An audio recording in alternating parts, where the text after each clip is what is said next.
Mr. Norwood, the Temple of Warfactory needs you. MC Helicopter's furriest soldier has went to the furry raid. This stupid LARPer couldn't fix MC Helicopter in time. You will have to do it for him. We'll need to mix Pepsi with raw milk to accomplish this. It will give you the strength to grow your hairline back and refactor this shit. Actually pretty good. One thing was apparent when I tried to play MCHeli for the first time. The second a few vehicles showed up on the screen, the game seemed to have a stroke. The game can barely cope due to the amount of geometry it has to render, or at least that's what people presumed. You get nothing!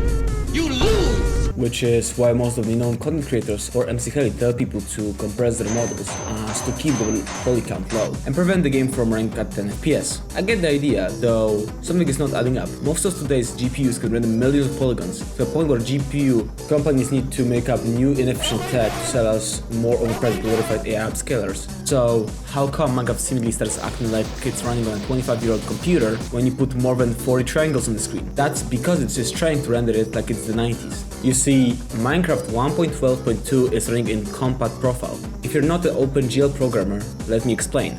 Minecraft uses LWJGL for rendering, which exposes OpenGL for the game to use.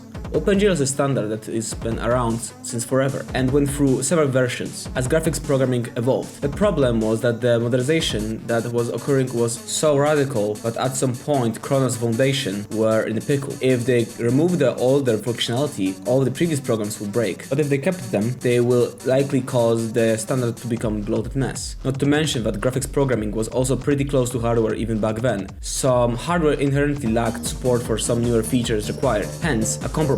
There is the OpenGL core profile and the OpenGL compatibility profile, or how I like to call it, OpenGL real mode and OpenGL cope mode. Back to Minecraft. Minecraft started out as a project made as a hobby in 2009, a year after the new deferred style rendering was made mainstream by OpenGL 3.0. Up to this day, most of the games would be using the ancient OpenGL 2 fixed pipeline rendering, unless you are Doom developers. If not targeted new OpenGL, sure, the game would have been much better off technically, but anyone who had a PC that was literally 2 years out of date would not be able to run it, period. Hence, we are stuck with the cope mode. I actually want to call Notch for being fat and incompetent for releasing something like this. However, it seems like he was actually correct to do so. I still can call him fat though. Either way, because of this, the game streams every single model into the GPU from RAM each frame, the opposite of what modern OpenGL ethos teaches you to do. The rendering remained a mess until 1.18 when they finally got rid of the compact profile, though it did get some small improvements. For example, in 1.8, chunk VPOs were introduced, which were much better than previous behavior. The problem stems from how the GPU is treated by the game. It is treated as a toddler, but needs to be instructed on every move it makes. GPUs can process a lot of stuff, as long as they have things to process. The entire rendering model hinges on the CPU throwing all the data to the GPU every frame. The rendering is CPU bound. Yes, that is why the CPU spikes when you have a lot of times to render, not the GPU. Oh yeah, also, Forge never stayed from this convention, which is why everyone thinks that rendering in Maga is inherently slow.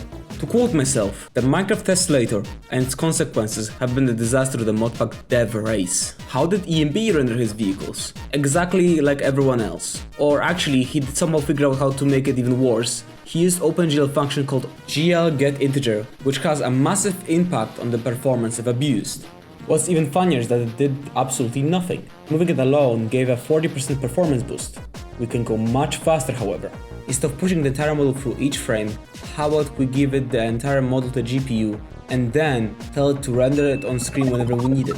We are starting to think like a proper graphics developer. We can leverage the vertex buffer and upload our models to the GPU VRAM. Vertex buffers by themselves are just an array of floats. It should contain all of the model data. But what's a model? Let me demystify this real quick. Model is a bunch of points connected together. Sure, you need some extra data for the lighting and such, but the model merely contains vertex coordinates, texture coordinates, vertex normals. That is it. All we need to do is to put them into an array and ship it to the GPU. There is a few ways of doing this. You can separate the data into multiple buffers, or you can put it into a single one, using offsets and the stride. Again, not to overcomplicate, best practice to use the single buffer as it decreases the amount of separate data sources that the GPU needs to juggle. My favorite method method is to put the data in vertex coordinate, texture coordinate, vertex normal order, interweave together. Model, however, is not enough. We still need to tell the GPU how the buffer is read. For this, we can use another 3-letter acronym called VAO. Vertex array object is a unit that contains more than just an array of data. To keep it concise, we will call this the metadata that we wrap our buffer in. All this data can be uploaded to the GPU.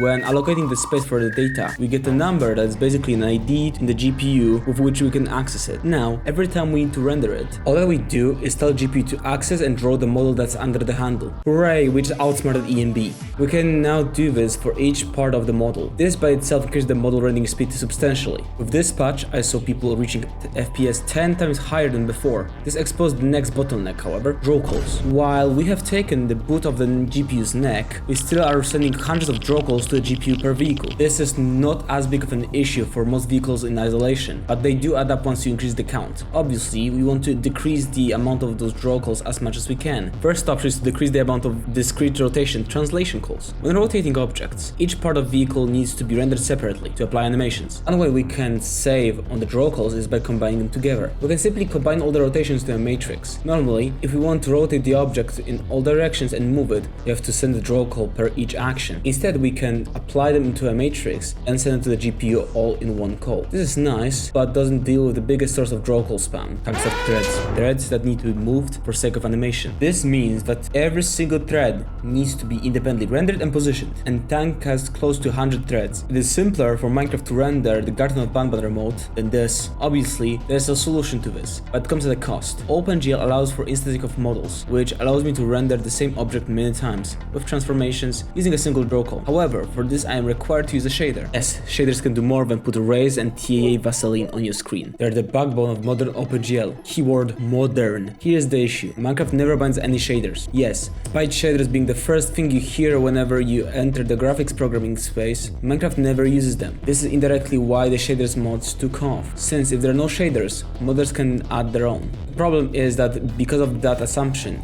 any shaders that you may add may interfere with the shader mods, meaning Optifine shaders would break. So happens people do care about shader support for this mod. You still can do it and even patch shader packs yourself. For the time being, however, this is sufficient. I may revisit this when Keynote becomes stable. We still can get about 10 times the performance compared to the original. That's cool and all, however there are more issues, arguably more gameplay affecting than the performance. Have you ever noticed the flickering of vehicles that occurs on 1.12.2? It happens for the same reason the vehicles pop out of view at odd angles. You see, Minecraft tracks what chunks the entities are in, based on its vanilla hitbox. So happens MCHeli uses its own hitbox system, leaving the vanilla hitbox as a tiny box on the floor. If an entity is within an unrendered chunk, the entity gets cooled, which can happen if the vanilla hitbox ends up in a chunk behind you. We can go around this by rendering the entity elsewhere, such as on world render last event, while preventing the entity rendering by returning false on should render method. That kind of works until you sit in a vehicle, which causes it to render twice. Why? The statement that checks whenever the entity rendering should proceed checks for whenever entity should be rendered method turns true, which we have overridden. It also checks whenever the entity is being ridden, so the game throws out the should be rendered check out of the window whenever the vehicle is mounted. Oh, and those two checks are only applied if the entity is within a rendered chunk, hence the area issue still persists even if the entity is ridden. Dude, who the fuck wrote this? On top of this, the entity is rendered above water now, since the event we use is rendered after the water. Well, so now we are not only limited by the Japanese code, but also the Swedish code. Happily, there is a way to politely and softly compel Minecraft to do what we want it to do. ASM. ASM allows us to modify the code at load time, in opposed to compile time, meaning we can inject our own logic into anything in Minecraft. It is what mixins use. However, in this kebab shop, we are men and we don't concern ourselves with childish rappers. In reality, I just wanted to learn this after Moblock mocked me with his bytecode skills. Anyway, Minecraft ignores our request not to render something. Using Kabbalistic spell of Java bytecode injections, we can tell the game to fuck off. For it doesn't want to give us an event we want, simply stretch its hole and put our own one in. This works great, as we now have full control over the rendering of the vehicle. This presents us with an opportunity. What if we completely unhook the rendering from chunks and then take control of when it is rendered? This allows us to render vehicles much further away than intended. Now you can see vehicles coming from a kilometer away, even if the entities on chunks unloaded by the client. After all of this, we have truly remastered the rendering in MCHeli, which exposes some nasty foundational issues that will be addressed in another devlog. Thank you for watching.